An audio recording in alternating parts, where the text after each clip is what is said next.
Shirlane writes, I don't scrapbook chronologically, so my albums may have layouts from last week, beside those from last year. As I flip through, I can see how my style has changed, and I think it's changing still. Sometimes I feel my albums look like they were made by 3 different people. How do I make all my pages look like me? How did you settle into your style? Glitter Girl, can you help Shirlane become a superhero of style? Of course I can. I thought the best way to start today's adventure would be to take a look through an album to see exactly how many different styles are in my album just side by side. I don't scrapbook chronologically, but I do keep my albums chronologically. So to get the most variety in the styles that have naturally evolved in my years as a scrapbooker, I need to go back to my childhood albums or all the photos that came before I started scrapbooking. And I started scrapbooking in 1998. So everything in this album is before that date, and they were made at various times. So it starts with a page that actually I think is the very first thing you'll find in my two-piece gallery. This is not what my style looked like when I first started scrapbooking, merely what it looked like when I first started posting my layouts at two-piece. But throughout this album, there's a real variety in styles and how simplistic versus how complicated things get. Different page sizes, different page formats, different amounts of journaling, different levels of confidence in my writing on a page, how much layering I used, how much white space there was, and I've also included things that are there just to help tell a story. So, for example, this is merely a photograph out of a yearbook, so that I have that all the writing from friends and things in my yearbook in my album with the same kind of the layouts about that same group of people. These are some of my much earlier pages. I didn't use much pattern paper at all. I used a lot of decorative scissors. I did a lot of my titles by hand.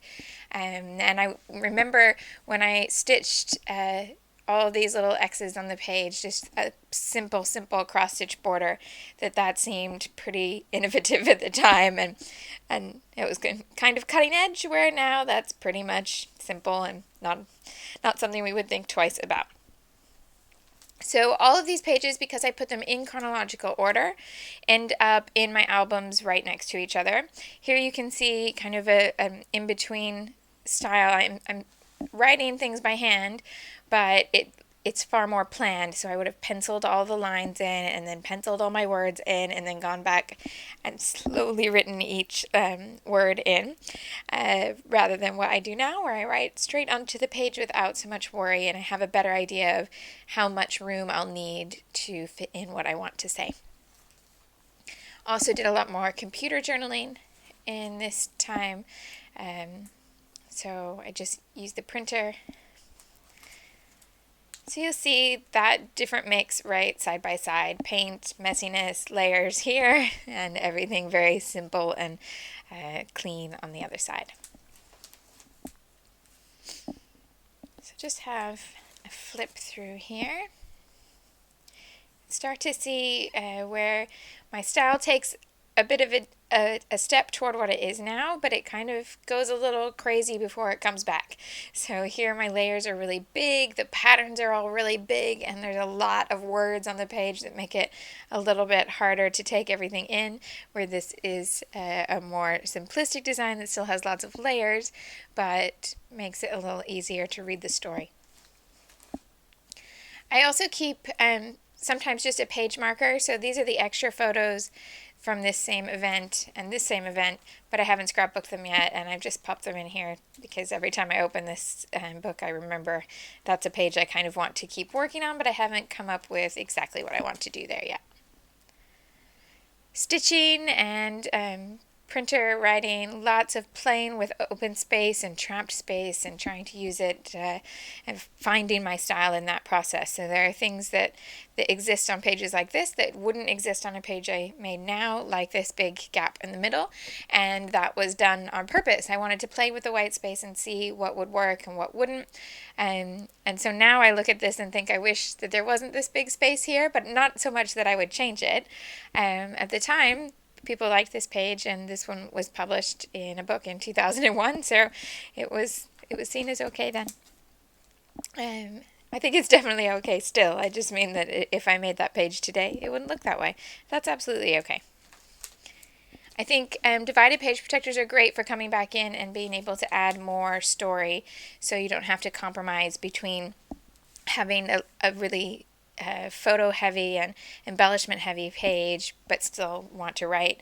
I just put them in 6x12 pages, and even if the page is old. I did these at about the same time, but I also have done this for pages that are old, and I realized, I really didn't do much journaling on that, and I had a story to tell. So go back and add it in.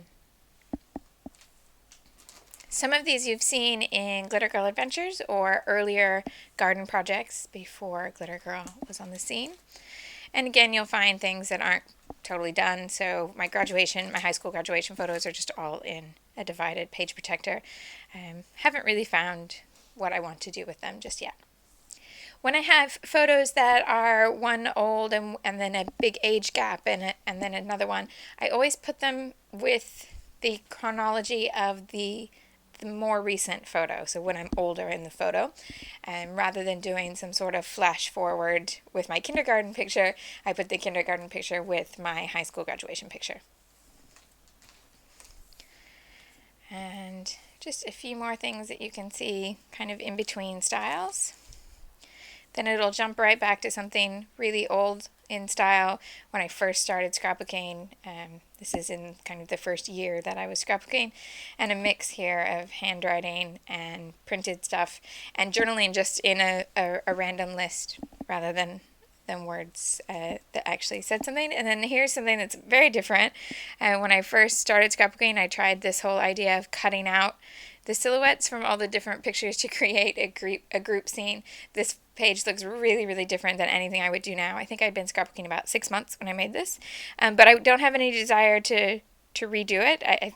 It tells a story on its own. I like the photos that are there, and I would like to go back to this topic at some point and write more about it, and I don't think that I have more photos, so that will present its own little challenge, but I don't mind that it's right there next to something like this that has mist and silhouette type stickers and dimensional accents and things like that. Okay, so that's where this album comes to a close, and today I'm going to go through and make a new page with 2 photos, one new and one old. And as I do, I'll talk about a few things that have changed in my style. So I'm starting with 2 smaller photos this time. I have a 4x4 print that's a phone photo that's quite current, and then a wallet-sized print that's an old photo from my teenage years, and there's a specific story I want to tell that brings these 2 photos together. One thing to keep in mind about style is that a lot of the time it's made unnecessarily intimidating. Style is simply being able to look at the things that you do often, and those things then become a little bit predictable on your pages. That doesn't mean that every page is going to look exactly the same. It means that there are certain things that you enjoy. Either you enjoy the process of making them or you enjoy the look when it's finished, and because of that you're going to use that technique, that placement on the page, that combination of products or colors more than once. And there are all different things that make up your style, and everybody has one, whether they're trying to do it or not. And it's just a case of, if you can't spot what your style is just yet, you need to keep making more things, and then you'll eventually be able to spot the things that make your style unique. Now, style changes all the time. It can be really, really fluid. So something that's my style right now might not have been my style 6 months ago or a year ago, and certainly wasn't a long time ago. But also there are things that can go and they can be in your style, they can go away for a while, and then they can come back. So when I first started scrapbooking with all those solid pieces of cardstock, a lot of the cardstock I had at the time, and I didn't have any pattern paper, it was a lot of the cardstock was thinner then than it is now, and it wasn't very stable. So I did a lot of having a layer like this, where you had a layer around the outside edge, a little frame, and it would be two solid color sheets, and then by having the two layers of cardstock, I had something that was sturdy enough to hold down my layout.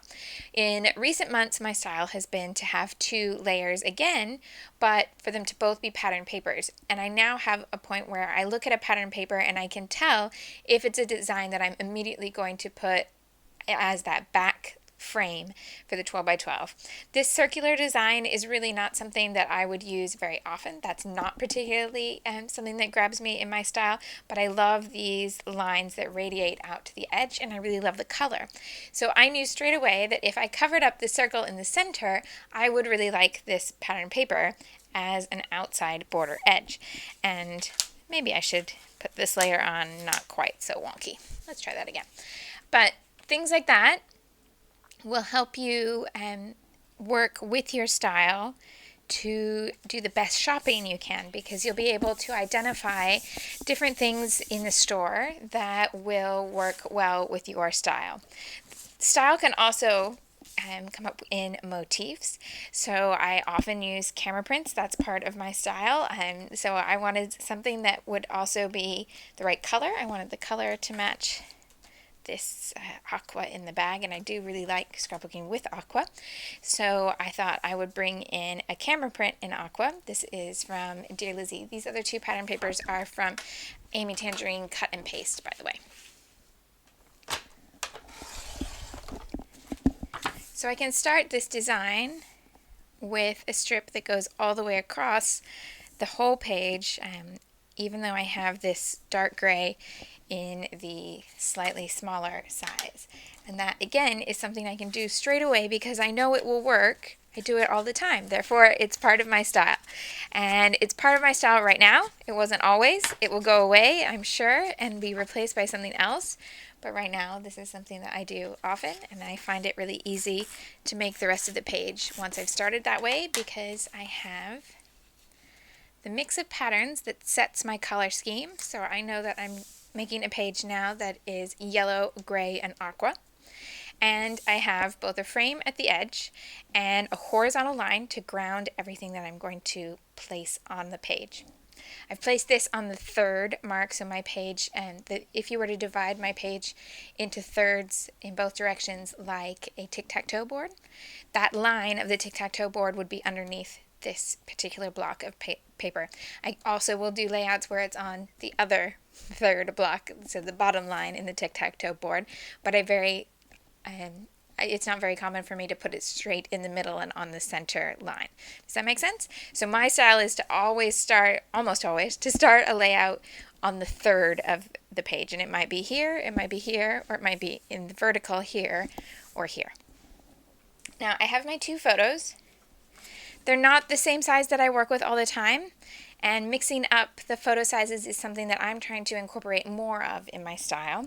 But here you can see what I've done straight away is something that's very much in my style. That's to put the photos right together, not to space them out, not to have them in a nice little line, but to overlap them even a little bit so that I have two photos that read as one element on the page. I also have something a little different that I want to include here, and this is something that I chose because of the story I want to tell. I want to journal about how I've started doing something in the last year that is something that I did a lot when I was younger, and that's tap dancing. So what I wanted to do was to tell the story and include something that someone said to me. I often carry my tap shoes on the train in my handbag, and they'll end up stuck out of the bag like this. So as I'm sitting there on the train or as I'm walking through the station, the shoes can sometimes be seen if I'm carrying a bag that doesn't zip. I had never really been bothered by that. But somebody who is a few seats away apparently decided to comment on this and said something along the lines of any decent grown-up would not find themselves in tap shoes. Well, of course, everyone in my class is a grown-up, and my teacher is most certainly a grown-up. So I thought it was a very, very strange comment. And I just thought that this journaling card, title card, really summed up a great way to start that piece of writing, because honestly, I wasn't bothered at all. I just thought it was a very narrow point of view. I really enjoyed it, so why it's not harming the person on the train. So that's where I'm going to start my journaling. So I've chosen my supplies based on how I'm going to tell my story, and now I just need to work out where everything's going to go. Okay, so journaling card with all my writing, and then my title and thickers. Those are both things that I do often, and some of these things have then crossed over my different style changes over the years. So I started using thickers before I got into the habit of layering papers, for example. And I started using all those things before I started adding in the Project Life cards. They're more of a recent addition. And now I'm to the stage where I would almost always move to the embellishments. So I'm going to start with the same sticker sheet as this pattern paper and include some of the different elements from there. I want to bring in the different colors that I have here. So I'm going to use this floral sticker, and I need to change out the words because the wording doesn't really particularly fit with the story I want to tell. So just choose the flowers for the colors and the motif, and then go back in and edit the words in one way or another, which is easy enough to do just by adding another layer on top. I also want to make sure that I add the date to the two different photos in some way, so I think I can do that with some labels. And I want to add in placement that will bring the different pieces together, so I'm making sure these flowers go over the edge here, they overlap both of these elements and the background pattern paper. So start with this card, and then when I get to the end of this sticker sheet, if I think I need some more embellishment, I will add that from another element. So I'll go and pull another product and see what little gaps that would work with. So I ended up using two different sticker sheets this time. I took most of them from the Dear Lizzie sheet and then just added these little tabs and this one word sticker from a Pebbles sticker sheet that had pretty much the same color combination but a little bit different style and had different shapes. So I was looking for labels that would work well with the photos to put in the dates, and I found that. Now I have lots of different elements here that all have the same texture. So everything's either paper or a sticker with the exception of the thickers at the moment. And what I like to do at this point, following my style currently, is to then mix in some elements that will have some sort of different finish, a different texture. So I'm going to start with some flare badges, but I've also pulled out some enamel dots and a stamp set. And by having those three different things, I think there's going to be quite a big transformation from this page to the finished project, even though I'm really only looking at small details at this point in finishing everything. So I already covered up those labels with the border sticker here, but I'm going to add this into that mix as well. I think I want it a little bit further to the side though. And another flare badge then at the bottom corner, so that these feel connected. Oops. So that now I have things that are following natural eye lines. So I have this natural horizontal line that goes across, and this little arrow helps to bring your eye then back to the journaling, and these things on an angle. So if instead of going across the horizontal, if your eye went along this line, that would also be fine because you're going to pass the journaling along the way.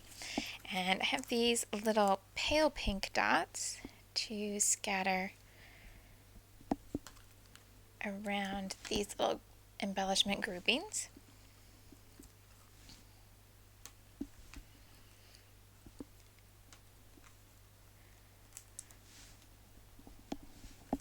And then my stamp, and the same sort of thing, I'm just going to be taking a small stamp. This is the little asterisks from Amy Tangerine, and stamping it in a few different places on the page so that I have a bit of motion.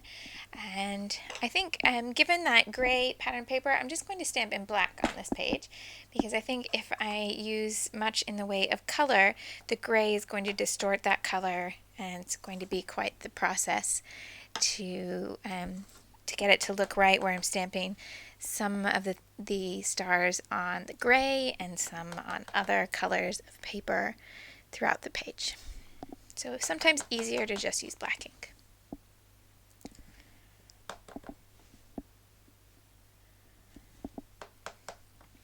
And these just scattered but surrounding the groups of embellishments so they don't feel like they're floating out completely lost, but they also are free enough that they add a little bit of movement to make it look like things have just kind of been naturally sprinkled on the page rather than spending lots and lots of time figuring out exactly the right place. So those 3 little additions do a lot for finishing this page and making it into the style that I use currently. And sometimes we bring in a little bit of mist as well. I think after last week's little bauble with the mist and the amount that's already on the page, I think I'll leave the mist off this week and stop here. And the thing to keep in mind with style is that you can continually evolve. You can start and do one thing, and one page can look dramatically different than another, and there's absolutely nothing wrong with that. You'll never develop a more varied style unless you try different things. So don't feel that you have to repeat the same things all the time, but rather look at the last 10 layouts you've made, or pull up your gallery and look at the last few layouts you've posted and see what things you repeated.